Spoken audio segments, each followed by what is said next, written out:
Hi, everybody. Good morning. Welcome to My Mornings with Vanessa. This is Patrick Kolbeck filling in for Vanessa today. And we've got a lot of information to cover. It used to be that Fridays were the slow news days and Mondays are when everything really hit the news cycle. But I'll tell you, with social media, I think that's changed around a little bit. It seems like some pretty important drops always seem to come out on Fridays. And so we're anticipating quite a bit coming out today. And frankly, there's been a lot to summarize about what's already happened this week that we're going to go over in today's broadcast. We're going to kick things off with the DC update with Allison Steinberg, and go over President Trump's most recent truths. I like to do that because it kind of gives an indication of where the executive branch of the United States government is headed and what they're focused on. And then we're going to be treated to a discussion with an international election expert and by the name of Tim Meisberg. And Tim is I've worked with him before in the past. Very knowledgeable on elections and how they can be conducted with integrity. So we're going to pick his brains on that particular topic, and then we'll go over some recent election integrity news, and then wrap things up for today and wrap things up for the week. But without further ado, we're going to kick things off with our very transparent reporter, Allison Steinberg, who's going to give us a DC update here. And how are you doing, Allison? Hey, Patrick, I'm doing really well. Thank you. And happy Friday to you as well, and all of our viewers out there. You're right. Friday is usually, it used to be the slow news day, but there's a lot to talk about on this very busy Friday in 2026 where the news just never ends. So without further ado, let's get into it. Vice President J.D. Vance and RFK Jr. made a big announcement late last night. They just exposed basically the radical transgender ideology scheme. And the fact that it actually was for profit, that doctors and medical facilities were getting kickbacks for pushing these very dangerous and harmful drugs and procedures onto innocent children who really don't know better. And the whole concept of this is just absolutely sickening. But it's even worse when you know that it was all a money-making scam. There's a new report called Wolves in White Coats that revealed vulnerable children were convinced to reject their gender, creating patients for life and earning hospitals tens of thousands of additional revenue per child. And then also doctors pushed these procedures on kids and allowed the hospitals and providers to defraud Medicaid and private insurers. Let's take a listen to part of that announcement that broke last night. Hey, everybody. This is Vice President J.D. Vance. I'm here with my friends and colleagues, of course, our great Health and Human Services Secretary, Robert F. Kennedy Jr., and Admiral Brian Christine, the Assistant Secretary for Health. Parents bring their children to doctors because they trust them. They trust doctors to tell them the truth, and they trust hospitals to put their children ahead of ideology and profit. But when that trust gets violated, parents deserve to have a government that will stand up for them and for their kids and do something about it. Today, the Trump administration is proud to announce we're doing exactly that. Today, HHS released Wolves in White Coats, a report examining pediatric gender medicine and insurance building across America. The findings raise serious questions about what families were told, what insurers were told, and how these procedures were built. Today, Secretary Kennedy and I referred hospitals and clinics identified by this review to the Department of Justice and the HHS Inspector General for possible violations of federal law. I would submit this is just part of a larger push to promote this ideology across the board for political purposes and, frankly, destabilize the United States from within. when I served in the Michigan Senate, they were pushing LGBT rights as a civil right as part of the core curriculum. And I was attending these state board of education meetings. They had these 5-year-olds that were being told by their parents that they weren't they weren't the sex that they thought that they were or whatever. And it was just horrible to see these people. And they're just so vacant. I mean, it just destroys lives from within. So I'm glad to see some attention coming to the money end of this, because there is a lot of money floating around on this particular issue.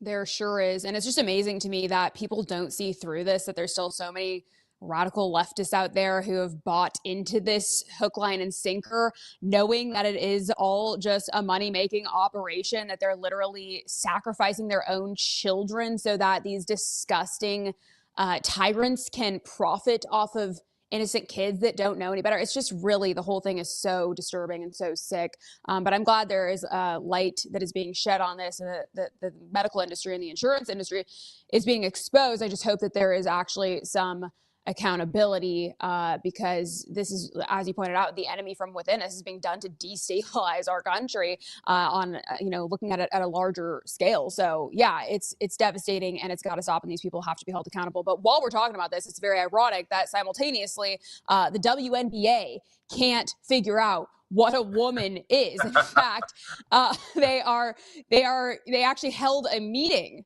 earlier in the week to talk about and discuss what a woman is, and they just couldn't come up with anything. They could not figure out what a woman is. Maybe so they these need are to ask Justice Ketanji Brown Jackson or whatever.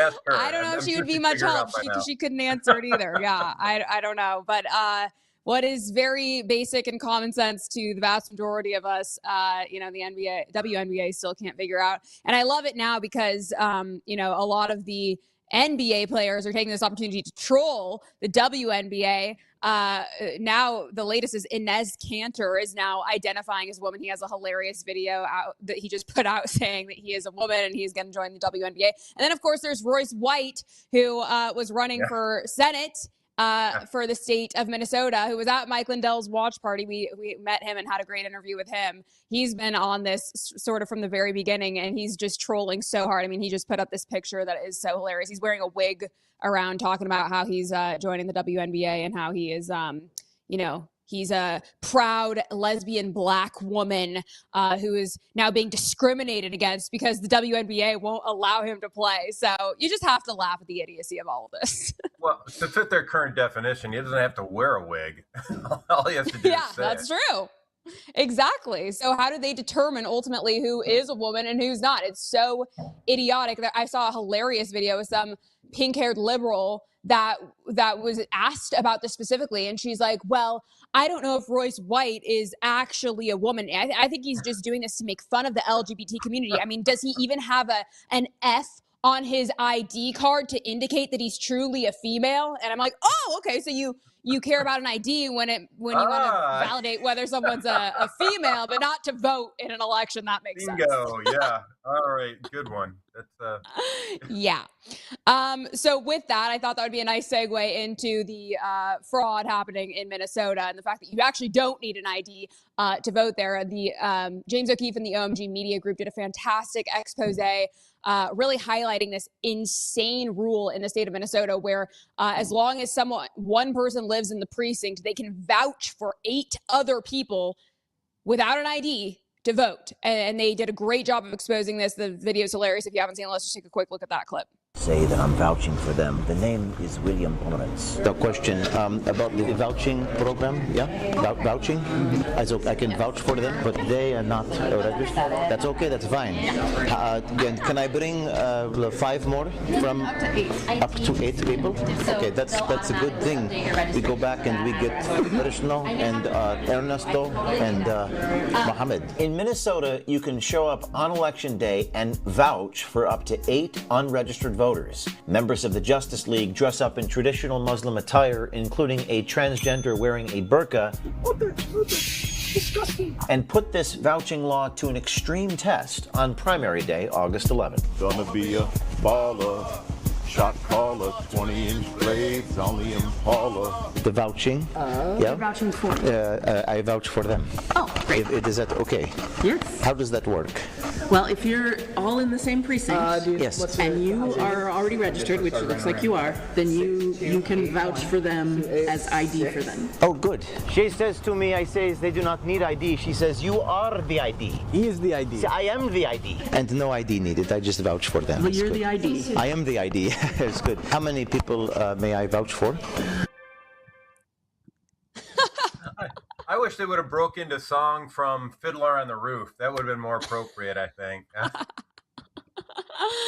Oh my gosh. I mean, they did a great job. It's hilarious, but also very serious. I mean, the fact that you can literally, 8 people can be vouched for by one person and no one has to show an ID. I mean, this is the exact problem that we are seeing time and time again. And a perfect argument as to why the Save America Act desperately needs to be passed. Yet, of course, the Senate went off on their month-and-a-half long recess without getting that done. So we'll see if they can actually do the job when they get back to work, although I am not hopeful. Of course, it will not be implemented in time for midterms.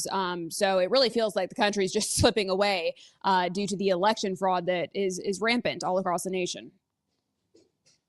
Well, I know Harmeet Dillon is in Detroit today. I'm assuming that it's in the wake of the Detroit primary elections on August 4th. And I'm hoping that she is on the scent of some of the examples of fraud, like you're just talking about there in Minnesota, which is essentially enabled fraud via statute. I think there's stuff in here that we've got examples of actual statutory violations. And for those who don't know, Harmeet Dillon is the head of the Civil Rights Division in the Department of Justice, and she's filed numerous lawsuits against various secretaries of state to get access to voter rolls that they refuse to provide, even though it's specified in the Help America Vote Act that we should have access to it. So I think that's a good sign that she's out in Detroit, and so we'll see what happens. And thank you for reporting on what's going on in Minnesota, because and that's just the tip of the iceberg, folks. This is just they're illustrating a point around the security of our voter rolls and the meaningless procedures and statutes that they put in place, like Minnesota, to pretty much legalize election fraud. Yep. Exactly right. Very scary, and hopefully we can act to get things back in order. Like I said, otherwise I don't know how much longer we have a country. So I'm glad to hear Harmeet Dillon is over there in Michigan, where there was also very clear and obvious abnormalities in their recent election. So yeah, we just ultimately, I think, need accountability. So we'll see what happens. Well, we're working on it, and hopefully we can cut their strings, like in the background there, cut the strings of these fraudsters into our elections here. And once that happens, I think we'll be free and clear. Yes, absolutely. All righty. Well, it's great having you with us today, and appreciate it, and have a blessed weekend. Thank you so much, Patrick. You too. Thanks, Allison. All right, as I was alluding to at the top of the show, I just want to kick things off with a little bit of a introspective into where our chief executive officer of the country, his mindset is, and no better way of doing that with President Trump than to follow his Truth Social feed. So along those lines, I want to just go through a few of the truths that he's put out within the last 24 hours, and one of them deals specifically with the topic of tariffs. And there's this de minimis exception. So in other words, all the items, the tchotchke, if you will, that's typically sold at the dollar stores, they fall under this de minimis exemption. And so they don't have to pay any tariffs. And so effectively, folks like our friends in China can just flood the market with a bunch of cheap Chinese knockoffs of other products, and President Trump is closing that loophole here and making sure that they pay tariffs on these items here. So he's got a multi-front effort going on. 1 minute he's dealing with Iran, the next minute he's dealing with the election integrity, next minute he's dealing with the revenue and the federal government's budget, and then blending that in with his foreign policy using tariffs. So he's definitely a multitasker. President Trump is definitely a multitasker. And the next thing he was talking about on the subject of elections, from my perspective, because I think it all ties into it, he's dealing specifically with the illegal immigration, and he's dealing with our representatives in New York that are actively pushing back against immigration enforcement. And so President Trump is really just trying to highlight the fact that folks who took an oath to support the Constitution are actually pushing back against the Constitution. And he's naming names in Mayor Mamdani of New York and Governor Kathy Hochul of the state of New York. So he's keeping up the pressure, highlighting that these folks are not working in the best interests of their constituents and that they are actively undermining their oaths of office. So something else, talking about undermining oaths of office, he put out a whole bevy of truths on Senator Sheldon. And Senator Sheldon is a Democrat senator that there's evidence being released now of ethics violations, where his wife in particular is getting some very cushy contracts and grants that raise concerns over his voting record, which is consistently in favor of his wife's business, and which indicates that he's got a very special interest in voting the way that he's doing, and it has nothing to do with the best interests of his constituents. So President Trump went on a whole bevy of post after post after post against Senator Sheldon and his conduct. Another post that he put on was kind of one of those bittersweet posts, and it deals specifically with the announcement that Carolyn Leavitt is going to be leaving her post as White House press secretary. And by all estimations, I mean, Carolyn Leavitt has done a fantastic job in that role. She's always prepared. She's always a professional with the way she conducts herself. And she has been a stark contrast to the press secretaries under Joe Biden in particular. This is what a press secretary is supposed to do, how they're supposed to present, and they did a great job. And whoa, we got sorry, I did not know this, but this is good news. She's very well spoken as well, and she's worked with the president for quite some time. And Alina Habba is apparently the front contender for the White House press secretary. So that would be a good pick. She definitely knows how to stand her ground and get the truth out. So we'll see how that all unfolds. Something else, a lot of people were disappointed at the U.S. Supreme Court's decision recently about birthright citizenship. And a lot of people looked at the actual decision, particularly, I think it was the provision of Justice Alito, if I remember correctly, or Kavanaugh, I can't remember, one of the two, wrote as part of their dissenting opinion, they effectively gave President Trump an out. And so President Trump has actually issued a couple of executive orders specific to what's going on to limit birthright tourism. One was specifically targeted at birthright tourism. Another went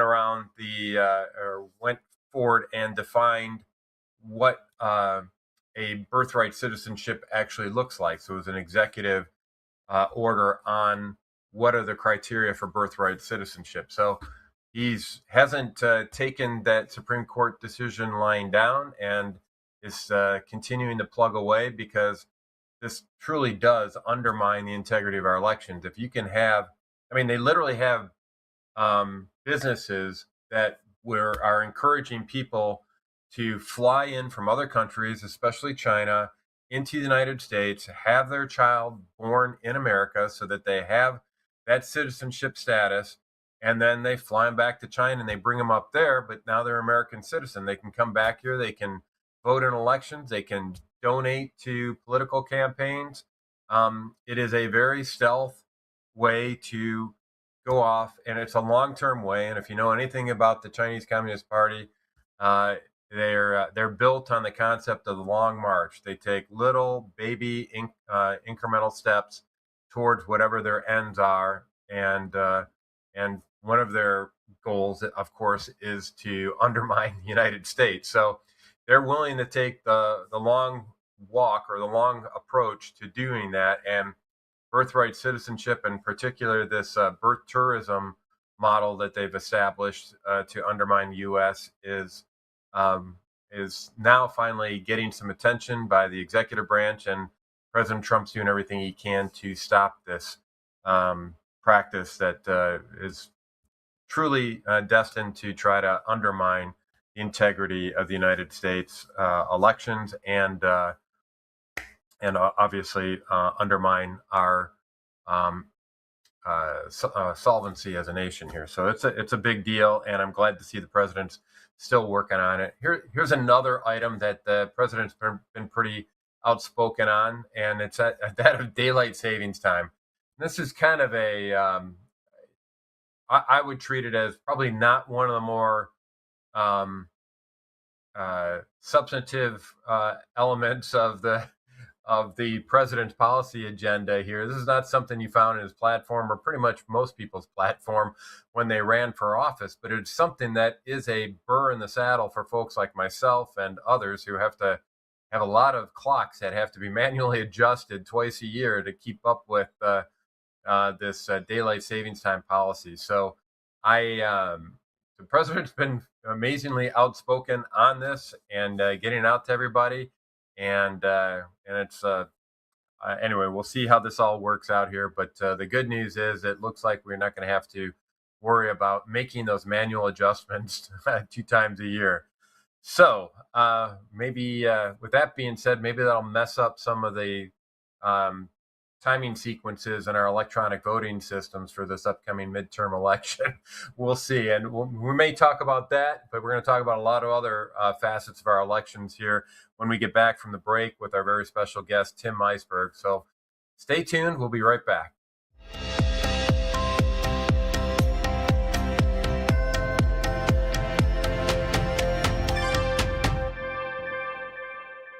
MyPillow's second annual mega sale is finally here. Get our patented premium MyPillows that adjust your exact individual needs to give you the best sleep of your life. When I got MyPillow, I'm asleep almost immediately. I stay asleep at night and I wake up more well-rested in the morning. I guarantee they're going to be the most comfortable pillows you'll ever own. King size only $24.98, queen size only $19.98. Giza Dream bed sheets, the best sheets in history, as low as $29.98. Lux Beer 6-piece towel sets, towels that actually dry you. What a concept. Now only $39.98. And our made in the USA mattresses and mattress toppers as low as $99.98. So go to mypillow.com or call the number on your screen. Use your promo code to take advantage of our second annual mega sale. Plus, free shipping options available when you order today. So don't delay, order now. Welcome to Vocal, the free speech social app that gives you a platform to amplify your voice. Speak freely, connect boldly, and be part of a growing movement for truth, faith, and freedom. Want to know what's happening right now? The Now Playing feature shows you exactly who's live and what's streaming in real time. Check out the show's feed, a non-stop lineup including Lindell TV News 24/7, shows and on-demand programming all in one place. Connect with your favorite host and never miss a show. Explore the featured page for quick access to Lindell TV's top shows. Follow your favorites and watch their newest content flow right into your feed. And when they go live on Vocal, you can join the live chat and be part of the action. Ask questions, share your thoughts, even help shape future shows. Stay informed on issues around securing our elections by following your state's Cause of America account. Join a group and connect on a deeper level, from faith and freedom to the future of our nation. Go to vocal.com or download the app today and be a part of the mission to save our country.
Hi, everybody. Welcome back to My Mornings with Vanessa. And this is Patrick Colbeck filling in for Vanessa. She should be back on Monday next week, God willing. So, without further ado, I want to introduce a very special guest with the program, somebody that I've worked with in the past before, and is somebody that is extremely knowledgeable on elections, not just here in the United States, but all over the world. He's worked for 30 years in the as in a variety of capacities. He worked in the Trump administration as part of as a director of Center for Democracy, Rights, and Governance out at the USAID. Don't hold the USAID part against him. There were good people in USAID as well, and he's one of the good guys. And in the second administration, he led the Bureau for Humanitarian Assistance and served as head of programs for the agency during the dissolution of USAID. See, told you. Also, he's been working on the president's America First agenda as a visiting fellow out at the Heritage Foundation, and also as a consultant for the America Project, which is how I got to know Tim. And I'll tell you, he is a fountain of knowledge, and I really appreciate his insights. That's why I wanted to bring him onto the program here, because we're facing a pretty important midterm election, and I thought there's nobody better to give us a kind of an insight on what we need to do to prepare for it, and kind of give us some insights as to what we might expect than Tim. So, Tim, welcome to My Mornings.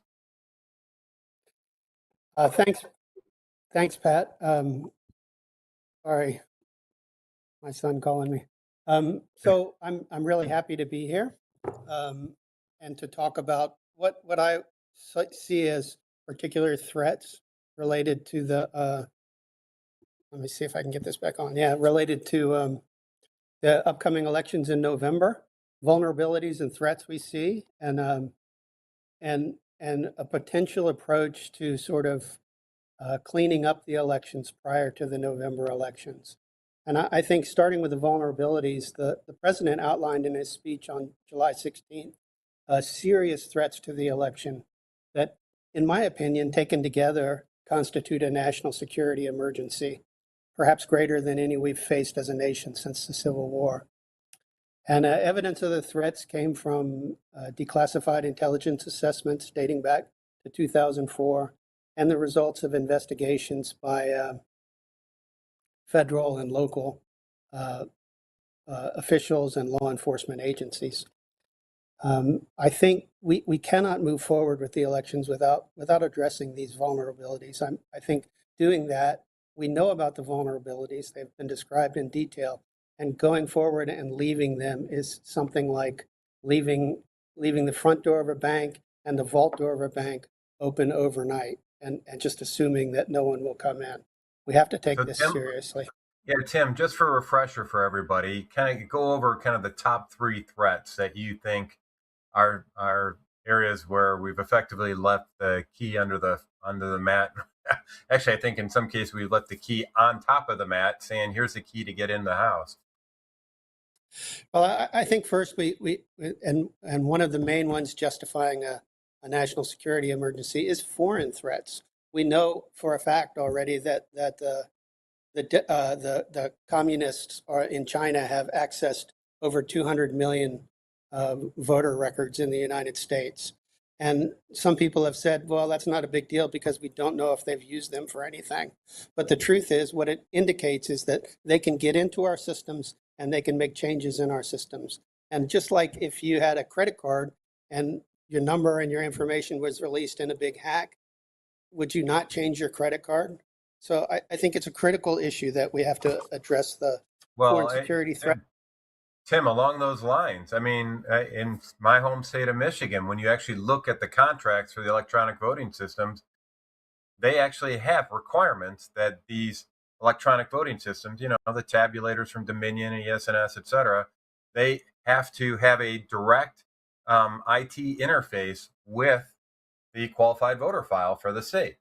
So if you've got access to the qualified voter file bone, the qualified voter file bone's connected to the tabulation bone, connected to the election results bone. So they've effectively, we're just focused on voter rolls, but they've effectively got end-to-end access to our election system.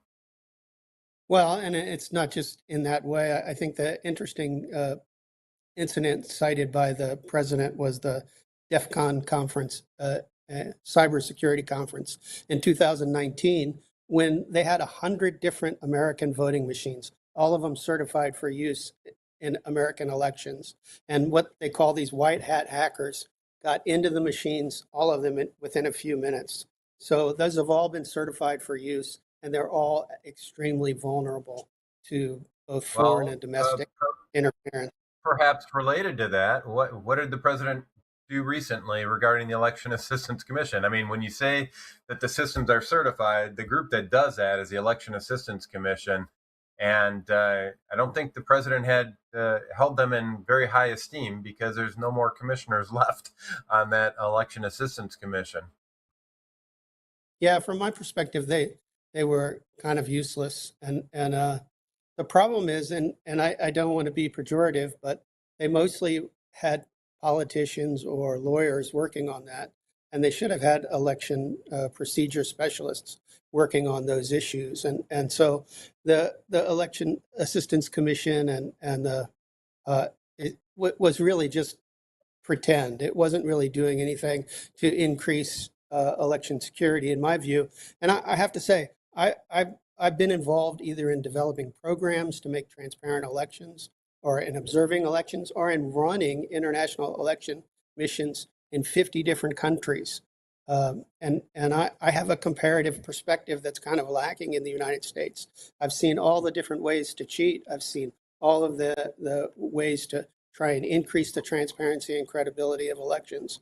And we haven't done anything. I mean, our election, we talked about electronic voting machines, but look at our voter rolls. Our voter rolls are probably the least accurate, certainly the least accurate of any I've ever seen in the world. And that includes places like Bangladesh, countries in Africa, everywhere. We have just terrible voter rolls. And the problem is if you have unqualified voters on your voter roll, that makes it possible. That's the first step in stuffing the ballot box, right? Because you can use those names, you can use those people to cheat in a variety of different ways. So you said something extremely important up front with the EAC. It was just it was just designed to give us a warm fuzzy, I would submit.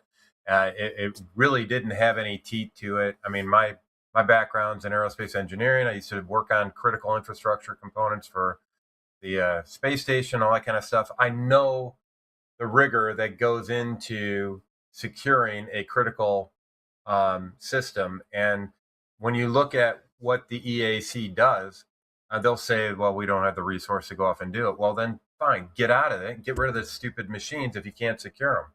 And so I think you hit the nail on the head with the fact that, and somebody who served in the legislature, I know a lot of times legislators will just put in little addendums into their legislation to give people a warm fuzzy and say, we're just going to give that to a commission and they're going to figure out all the details and everything we need to go off and do. And they never do any follow up on it. They have their peace of mind. So that is a major element of this. And against the backdrop of the attacks against folks like myself and Mike and others who have been railing against the integrity of our elections, and they label it as misinformation or disinformation, it puts it in that proper context, I think. They just want to give you a nice little Ministry of Truth warm fuzzy. And so along the lines, you said there's a lot of different threats to elections that you've seen across the world. I mean, maybe zero in a little bit on this whole idea of information control and transparency and what you've seen in regards to these misinformation, disinformation campaigns that all across the world. What are you seeing as far as a common thread on that front? Yeah, well, first on the machines for a minute, one of the ways that they keep trying to fix problems is adding complexity to the system. And as an engineer, you know that that's not the way you fix something. You make it more elegant, you make it simple, you make it do the job that it's supposed to do. And the truth is that none of the machines will ever, at least the way they're currently constructed, be verifiable by normal people, be verifiable by anyone. I mean, election or computer experts since the late 90s have told us universally, unless they work for an election machine company, that election machines are insecure. And at this point in time, the only real option for that to address that is to go back to manual voting. That's the only thing that is transparent enough and verifiable enough to provide people confidence that their elected representatives are legitimate. And right now, people don't believe it. Like, I don't think the primary election for mayor in Los Angeles was legitimate. There's a lot of elections in this country I don't think are legitimate. And I know a lot about elections. And so I don't think the people that are elected through those processes are legitimate. And regarding Now, have you seen? disinformation, go ahead. Oh yeah, sorry. Have you seen the hand counts of paper ballots in work in use in other countries? And what are your observations around that? And frankly, you may have seen the fact that we used to do hand counts of paper ballots here in the United States. Absolutely. And so, yeah. So what? Kind of give us There a is sense no of your. Yeah. Yeah, there is no constraint on manual voting in the United States. We could introduce manual voting in the United States in plenty of time before the elections in November, because manual voting is simple. It's open, it's transparent, it can be verified by any person. You don't need a computer expert to sort of testify and say that, trust the science, just trust me, trust me. You can verify it yourself. Your mother can verify it, your sister can verify it, your brother can verify it. Anyone can verify it because it's open and transparent. And if I look around the world, people say, oh, America's too big. That's a misunderstanding of how manual elections work. And I worked on manual elections in Indonesia with 280 million voters and a ballot paper that was a yard wide.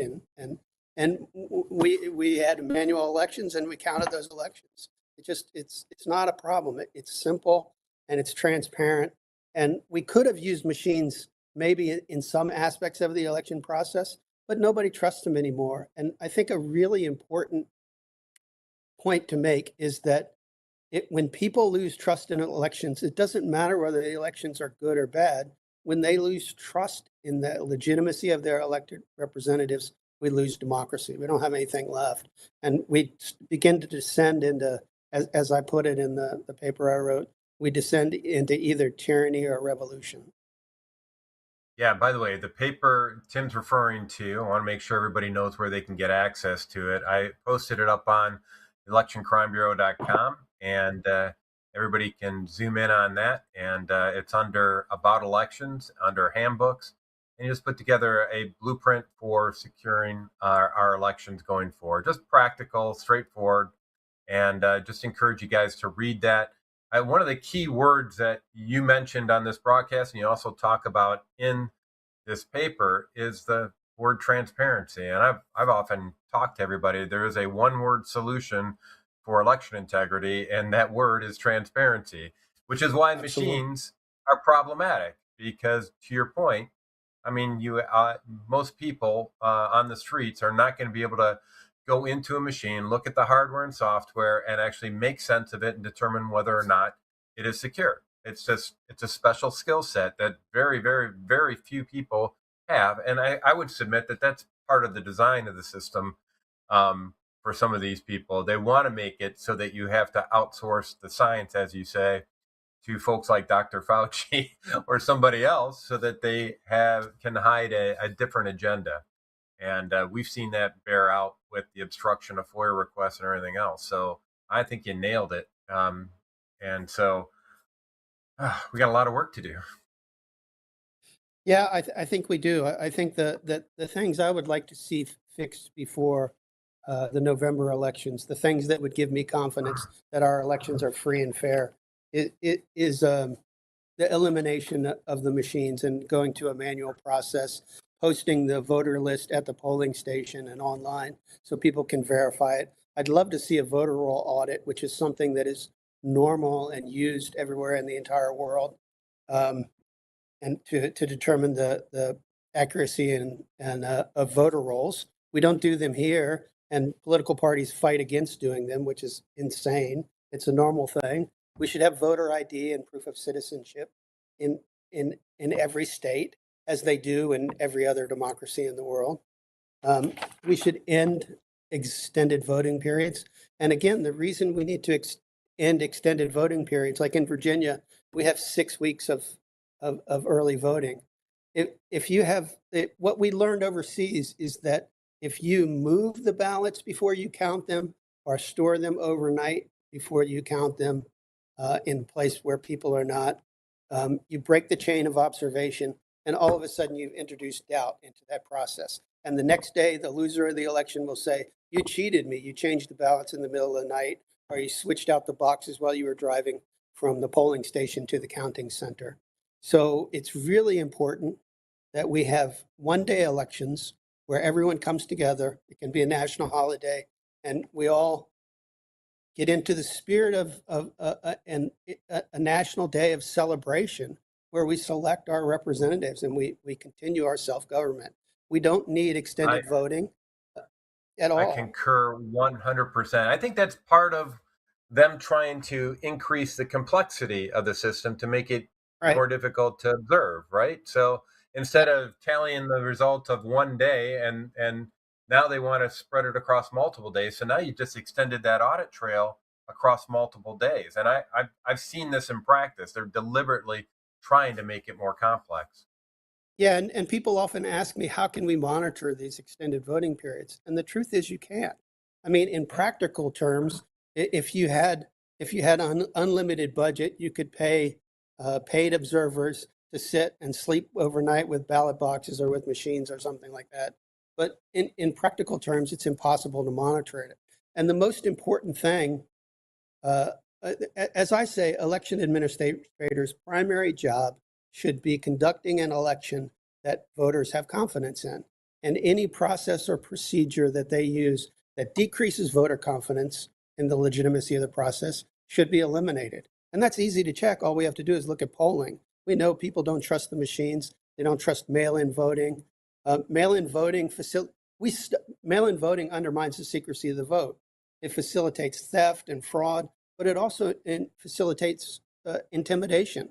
Like a husband or a wife or an employer can say, "Oh, bring your mail-in vote tomorrow to work, and we're all going to vote together as one company." Yeah, and that happens. It happens everywhere in the world. Family voting happens everywhere. Did you see the Hamtramck? O'Keefe Media Group did an expose in Hamtramck on that very point, where they were talking about how the immigrant community in Hamtramck were actually bullied into submitting ballots and just handing them over so that the candidates could go off and fill them out on what they called, I think it was a midnight party or whatever it was on it. And they would just spend the night filling them out. I mean, this is real stuff. It's out there. It's not a secret, but nothing's done about it. Absolutely real. Yeah, and it's happening. It's happening in the United States. We used to see it overseas where a family would come in and they'd all get their ballots and they'd hand them to the father, and the father would stand there and fill them all out. And the same thing happens behind closed doors. When we undermine the secrecy of an individual's vote, which we do when we send these things out by mail, we undermine the legitimacy of the entire election. So I kind of want to circle back on the topic of the machines, because this is something we want to see, the elimination of the machines. And I've been working on a case for getting rid of the electronic voting systems. I mean, detailed evidence-based case for it. But I want to get your insights as to why machines in support of our elections are a bad idea, and kind of walk through some examples, if you could, of how they can be misused and actually be tools for subverting the integrity of any election. Yeah, I think the president's report that came out with his speech detailed a lot of the technical flaws and vulnerabilities in the machines. And we've already mentioned transparency, and transparency is a critical issue. But the machines are vulnerable because they're connected to the internet. We've been told over and over that they're not, but obviously they are. But even if they're not connected to the internet, people don't realize in the last election, they all use thumb drives. And you can put an algorithm, you can put votes, you can do whatever you want on a thumb drive. So they're just one link in the chain that decreases the transparency of the process, and they're unnecessary. In fact, they're more expensive than manual voting. It's much more expensive to have machine voting, and the count takes much longer than manual voting. If we have manual voting, as we had in the United States in the past, and as they still do in many countries around the world, we'll have our results the same night. We won't have to wonder, and we won't have this long, drawn-out process like you have in California, where trend lines, which should statistically not be moving, are moving as if they're manipulated. I mean, one thing people should understand, there's a problem with election integrity in this country. When I did this overseas, we used to work with the National Academy of Sciences, and they developed statistical tools to detect fraud based on results. And we used to use those overseas to determine whether or not our election was free and fair. And if you apply those in the United States, they say fraud is prevalent everywhere. But we don't do anything. I think one point I wanted to make for people is that if I was assessing elections in the United States in the way that I assessed elections overseas, I would fail it. I would tell voters, this election is not conducted in a way that you can be confident that it was free and fair, and that you should reject the results, and you should, demand or the elections be rerun in a transparent and verifiable manner, because it's just unacceptable to have this level of non-transparency in an election process. And obviously, certain people benefit from that lack of transparency. I want to drill in on one thing, one subtopic around the machines that doesn't get discussed quite a bit. And you touched on it with the fact that these machines are connected to the internet. And by the way, I'm a certified Microsoft Small Business Specialist. I was at the TCF Center. I know for a fact these machines were connected to the internet, even though everybody was saying that they weren't. And they refused to go off and do a very simple demonstration of, all you have to do is roll the mouse cursor over that icon in the bottom right-hand corner, and it pops up and says connected to the internet. They refused to do that because they knew it would be, it would indicate it. So that's all a bunch of hooey. But even if the machines don't flip a vote, the fact that they are tapped into the election results, the voter turnout data, all that information, that is an extremely valuable intel mechanism. So maybe talk a little bit about how that information could be used by anybody intent on subverting the integrity of the election. Right. Well, we saw that the open access to that the Chinese were able to penetrate our election systems in many states and steal voter registration data. And some people excuse that, and they said, well, voter registration data is public. But not all voter registration data is public. But the really important point about their ability to penetrate the machines, that they demonstrated they have the ability to penetrate the machines by stealing the data, was that they have the ability to penetrate the machines, and they can change things in the machines. They can add names, they can subtract names, they can do whatever they want. So there's incredible vulnerability there. With the voting machines themselves and the counting machines themselves, we've seen time after time hackers be able to introduce an algorithm or some sort of formula into that machine, either built it in when the machine is built, or build it into a thumb drive, or infect it through the internet, and those algorithms can change votes. And China was not just affiliated with having the voter records; they were actually tied to printing ballots for U.S. elections in China. We have evidence of them doing that. And when you do that, I don't need to flip a vote inside the machine. I can just sit there and say, I'd like to have 200 ballots with this vote distribution, send it to my minions to go off and fill out, or in some cases, heck, just print them out on the computer with the ovals already filled in, and so that we can have a little placeholder when they conduct that recount that everybody looks for when they don't trust the election. And so you don't even have to change anything. And we know already that the Chinese have an election interference unit. They have a unit in their security apparatus that is dedicated to interfering in foreign elections.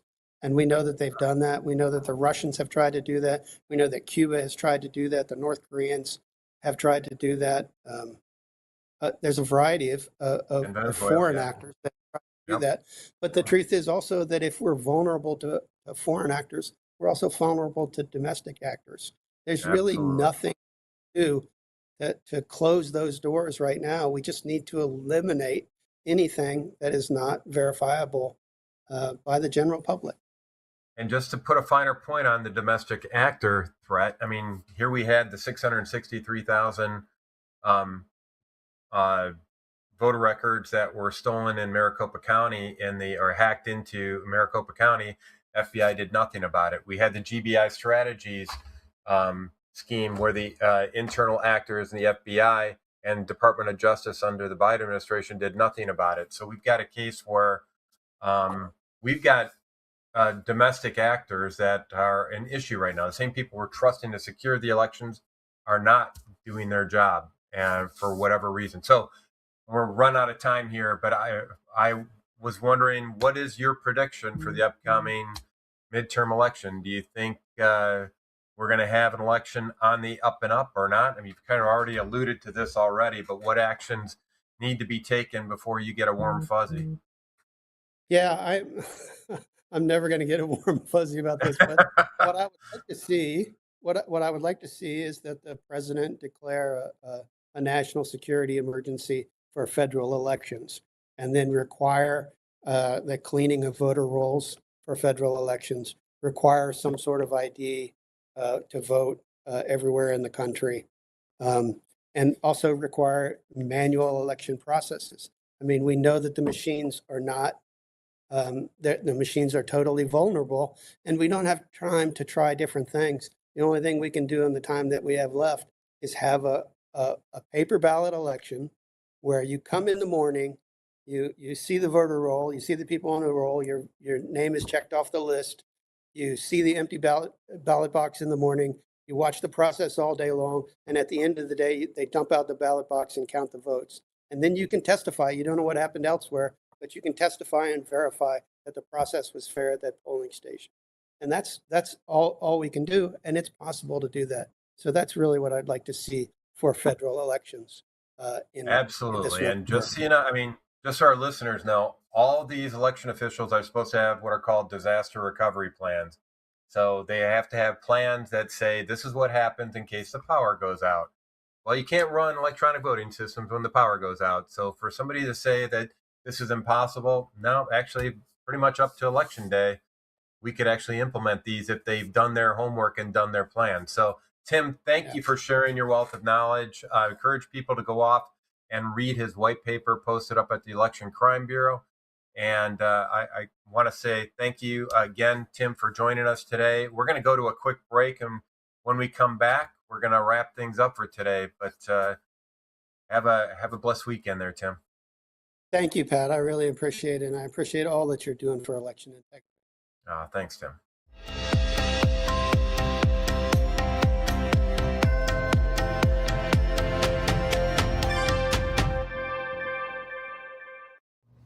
Mike Lindell here. The radical left and the deep state aren't just coming for our freedoms, they're coming after our money too. For years, they've been destroying our economy from the inside out with reckless spending, open borders, woke policies that crush our businesses. And now they've left us with an inflation disaster that's wiping out the savings of our hardworking families. They don't want us to be independent. They want us to be dependent on the government. Well, that's not going to happen on my watch. That's why I partner with American Independence Gold.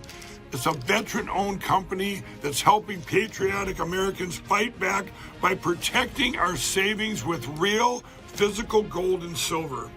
And right now, they're giving away up to $15,000 in free silver and a free gold IRA kit.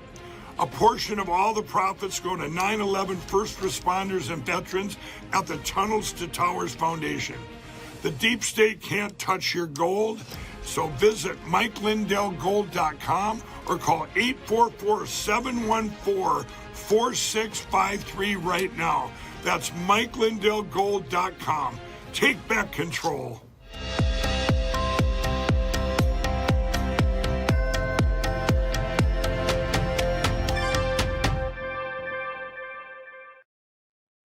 Welcome back to My Mornings. This is Patrick Kolbeck filling in for Vanessa, and just a couple of quick election integrity news updates I wanted to flash up for everybody to make sure a lot of the things that Tim was talking about and I've been talking about, there is progress being made. President Trump and Department of Justice officials are pushing for U.S. Supreme Court intervention on the mail-in ballots. You know, the president's been doing his best to constrain that with an executive order on the United States Postal Service, making sure that we only get ballots to people that are U.S. citizens. What a concept, right? He's also put out the Las Vegas Sun has actually determined that Homeland Security is being pretty intense in their pursuit of purging our voter rolls of non-citizens. So those two things are working together hand in hand out of the Trump administration. And last but not least, to kind of emphasize the concerns around these electronic voting systems, we got a case where there's been 5 of 9 election flash drives containing audit logs instead of vote tallies were found in support of this Wisconsin election. So, guys, these systems are complex. They depend on good election or a good chain of custody maintenance. And when that fails, the integrity of the election overall fails. So, guys, we're going to have to wrap things up for today's show. We're going to wrap things up for the week, and Vanessa's going to be back on Monday. But I want to kick things off with a reminder to go out to the electioncrimebureau.com to find out more information about how our elections are conducted and evidence that they're not conducted in some cases with the integrity we hope for. And also, I want to give everybody a little aspirational video clip here on the need to always focus on the noble, true, excellent, and praiseworthy aspects of America as we celebrate our 250th birthday as America.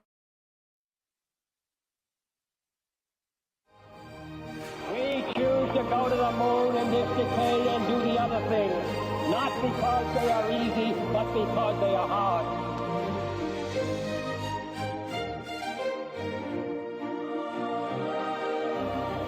Ignition sequence starts. 6, 5, 4, 3, 2, 1, 0. All engine running. Liftoff. We have a liftoff. 32 minutes past the hour. Liftoff on Apollo 11.